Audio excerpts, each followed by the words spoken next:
I'm Tim Larson, Stardust-NExT project manager. The Stardust spacecraft was launched in 1999 from Cape Canaveral. We have main engine start, 0 and liftoff. And began its journey around the sun and the solar system.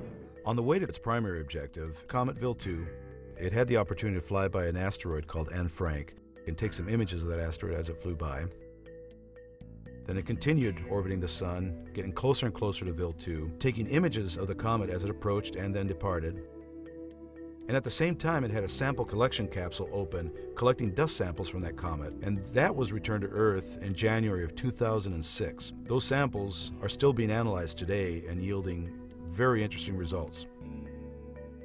The Stardust spacecraft continued orbiting the sun, and we've now been able to retarget that spacecraft to take it near another comet, Tempel 1.